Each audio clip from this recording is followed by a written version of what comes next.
এবং চিকিৎসার বিষয়ে যেটা আমি যতদূর জানি নূরজাহান আপার যে তিনি ক্যান্সারে আক্রান্ত এবং ওনার যেই চিকিৎসাটা এটা আজকে সিঙ্গাপুরে হচ্ছে এমন না, এটা অনেক দিন আগে থেকেই উনি সিঙ্গাপুরে নিয়ে আসছেন। তো কন্টিনিউয়েশনটা তো আপনি যদি ক্যান্সার আক্রান্ত হন, আপনি উপদেষ্টা হওয়ার পরে আবার চিকিৎসার জায়গাটা হসপিটালটা চেঞ্জ করে আরেক জায়গায় করতে পারবেন না। তো আমার মনে হয় এটা একটা মানবিক বিষয়, এটা মানবিক জায়গা থেকেই দেখা উচিত।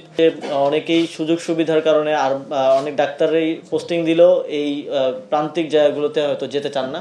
সেক্ষেত্রে আরও কী ধরনের ইনসেন্টিভ তাদেরকে দেয়া যায়, আরও কী ধরনের সুযোগ সুবিধার করা যায় সেটা নিয়ে আমরা কাজ করছি, যাতে করে ডাক্তাররা সেখানে কাজ করতে উদ্বুদ্ধ হন এবং প্রান্তিক হাসপাতালগুলো যেগুলো আমরা করছি সেগুলো যথাযথভাবে এবং এফিসিয়েন্টলি রান করে। এই বিষয়ে স্বাস্থ্য মন্ত্রণালয় এবং আমাদের স্থানীয় সরকার বিভাগ একসাথে কাজ করছে।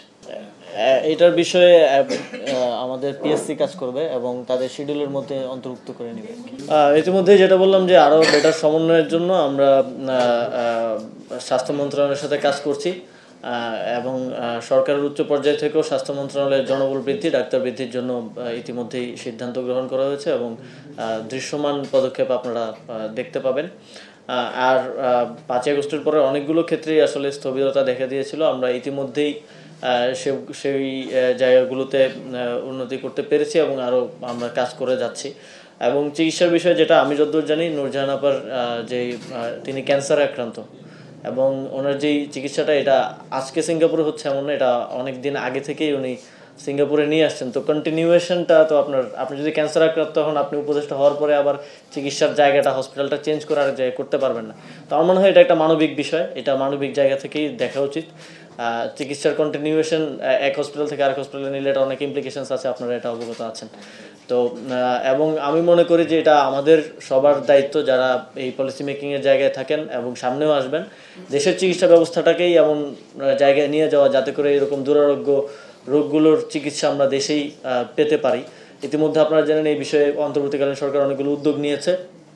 আমাদের চিকিৎসার ক্ষেত্রে আমরা একটা দেশের উপর খুব বেশি নির্ভরশীল ছিলাম, সেই জায়গা থেকে আপনারা জানেন ইতিমধ্যেই আমাদের দেশে চায়নার সহযোগিতায় কয়েকটা হাসপাতাল করার ব্যাপারে কমিটমেন্ট এসেছে এবং এই কাজগুলো হয়ে গেলে আমি মনে করি আমরা বাংলাদেশেই আমরা যথেষ্ট আত্মনির্ভরশীল হব স্বাস্থ্য খাতে।